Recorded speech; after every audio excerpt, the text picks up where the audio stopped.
ተስፋ ያጣች ሴት ክፍል 5 የሀና ህይወት ታሪክ ዛሬም እንደቀጠለ ነው። ቪዲዮውን ከወደዳችሁት ሼር ላይክ አድርጉት። ሀሳብ አስተያየታችሁን በኮሜንት አስቀምጡልኝ።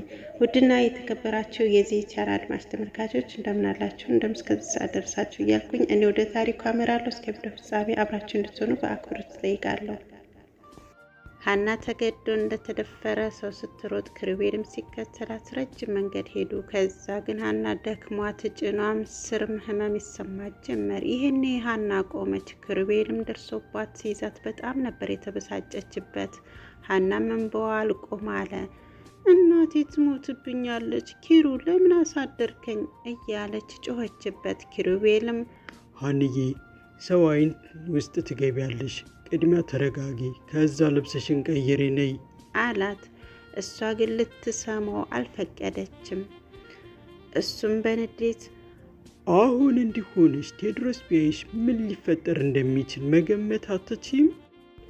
ደግሞስ እንዲሆንሽ እናትሽ ብታይሽ ቴዎድሮስ እስከዛሬ የሚነግራትን ማመን የማትችል ይመስልሻል? ይልቅ ቆም ብለሽ አስቢ። እናትሽን መላ መፈልገሽ በኋላ ታረጋጊያታለሽ። አሁን ብትሄጂ ግን ገና ስታይሽ ልጄ ተደፍራለች ብላ በድንጋጤ አለና ንግግሩን ገታ አድርጎ እጇን ይዞ ካረጋጋት በኋላ ወደ ነበሩበት መለሳት። እሷ ሻወር እስክትወስድ እሱ ሙሉ የሚያምር ቀሚስ ገዛላትና መጣ። ሀና መረጋጋቷን ካወቀ በኋላ ሀንዬ ግን የምር ምንም አታስታውሽም አላት። እሱም እንደማፈር እያለ ሀናም የገዛላትን ቀሚስ በአድናቆት እየተመለከተች ዞር ብላ እንኳን ሳታየው በጭራሽ ምንም ትዝ አይለኝም አለች። ይገርማል እኮ ግን እኮ ማታ ራስሽ ነሽ ድንግል አይደለሁም፣ ከልጅነቴ ነው ድንግልና የተወሰደው፣ ስለዚህ የፈለግከውን አድርግ ብለሽ እየቀባጠርሽ እኔን እየገፋፋሽኝ እንጂ ሀንዬ ሙች እኔ አንቺን ለወሲብ ተመኝቼሽ አላውቅም አለ። እውነትም ክሩቤል የሀብታም ልጅና ቆንጆ በመሆኑ ብዙ ሴቶችን በቀላሉ ቢያጠምድም ሀናን ግን ከልቡ ያፈቅራታል።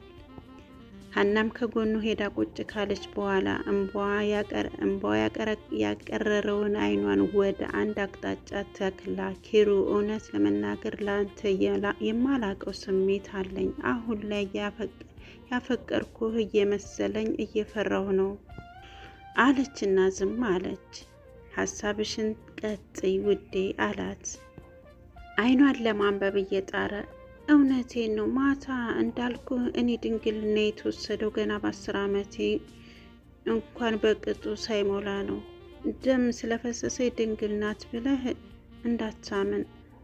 እንድታምን አልፈልግም። እኔ ምንም ተስፋ የለኝም። የማፈቅረውም የሚያፈቅረኝም ፍላጎት ተነጥቄያለሁ፣ ያውም በእንጀራ አባቴ። ስለዚህ አልሆነም። በቃ ከዚህ በኋላ መገናኘት የለብንም።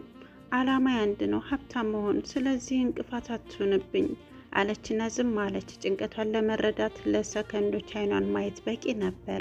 ኪሩቤልም የምጸት ፈገግታ ፈገግ አለና እርግጠኛ ነኝ ከአንቺ ውጭ አላገባም እና ከዚህ በኋላ ከአይኔ ብትጠፊ እውነቴን የምልሽ ያንን እንጀራ አባትሽን ቴዎድሮስ ተብዬውን እገለዋለሁ ሲላት ሀና ልቧ ስንጥቅ ያለ መሰላት። ከልቡ እንደሆነ እርግጠኛ ነበረች። የሀና እናት ወለደች። ሀናም ስራ አቁማ እናቷን በደንብ ጣረሰቻት።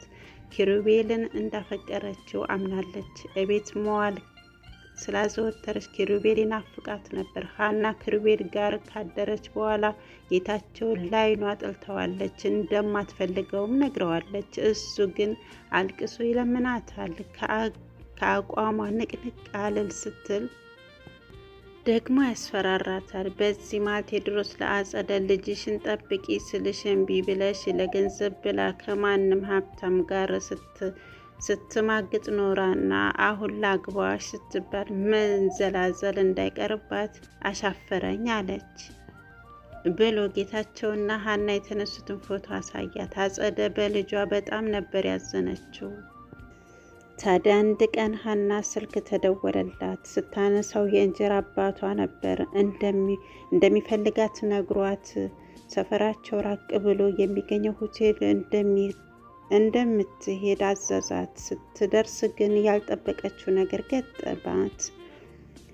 እዛ ያለው ጌታቸው ነበር። ደንግጣ ስትቆም እጇን ይዞ እንዳትጮ በማስፈራራት መኝታ ክፍል ውስጥ አስገብቶ ደፈራት። ሀና ራሷን ሳተች። ጌታቸው ሰራሁልሽ በማለት ጥሏት ሄደ።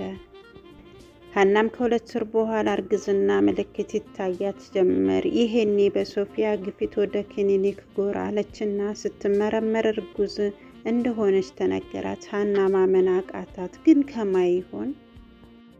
ሀና ሳታገባ መውለድም አትፈልግም ነበር። በዚያ ላይ ሀና አንድ አቋም አላት። ልጇን ያላባት ማሳደግ ሆነ የሰው ልጅ አሳዳጊ እንጀራ እናት መሆን አትፈልግም። ስለዚህ የነበራት ምርጫ ልጇን ማስወረድ ነው። እናም ሀና ጓደኛዋም ሆነ ሌላ ሰው ሳታማክር ልጇን ለማስወረድ ወስና ጤና ጣቢያ ሄደች። እዛ ግን እንደጠበቀችው ቀላል አልነበረም። የልጇን አባት አምጥተሽ ካልሆነ በፍጹም አንረዳሽም አሏት። ሀና ሲጀምር ልጁ የኪሩቤል እንደሆነ 80% ብትጠራጠርም እርግጠኛ መሆን ግን አልቻለችም። በዛ ላይ ኪሩቤልም ቢሆን ይህን ልጅ በደስታ የሚቀበል አይመስላትም። ይህን እያሰላሰለች ወደ ስራ ቦታዋ ስትሄድ በአንድ ወቅት ሺሻ ቤት ተሰብስበው ሲያወሩ የነበረውን አስታወሰች። አሞክሳሲን በኮካ መውሰድ ጽንስ እንደሚያጨናግፍ ትዝ አላት። ከዛም በፍጥነት በተግባር እንዳለባት በማሰብ ወደ ፋርማሲ ሄዳ አሞክሳሲን መግዛት እንደምትፈልግ ስትነግራቸው ያለ ሐኪም ትዕዛዝ እንደማይሸጥ ነገሯት። ሀና ሰማይ የተደፋባት መሰላት። የፊቷን መከፋት የተመለከተ አንድ የፋርማሲው ሰራተኛ የኔ እህት አለ።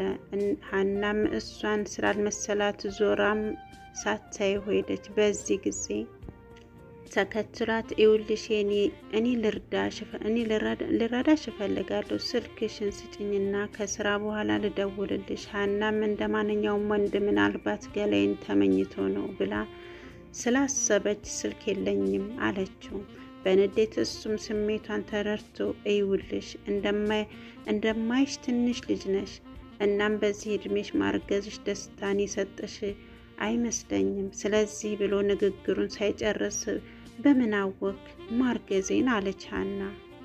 የህፍረት ስሜት እያሸማቀቃት አውቃለሁ ብዙ ከፊትሽ ላይ ቢሆንም ያነበብኩት እንደ ባለሙያነቴ ደግሞ የጠየቅሽው መድኃኒት የሚገዙት ያለ ሐኪም ትዕዛዝ ከሆነ ለዚህ ብቻ ነው አለ።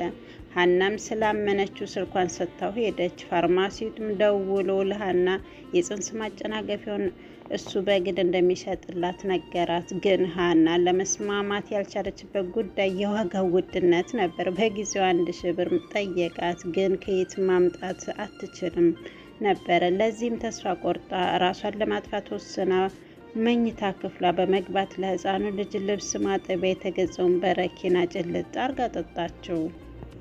ከ2 ቀን በኋላ ሀና ራሷን ሆስፒታል አገኘችው። እናቷ ገና ያልጠናች አራስ ብትሆንም ከሀና ጎን ግን አልተለያቻትም ነበር። ሀና እንደፈለገችው ለሞት አልተዳረገችም። በዚህም በጣም ተከፍታ የእናቷን ዓይን ማየት ፈርታለች።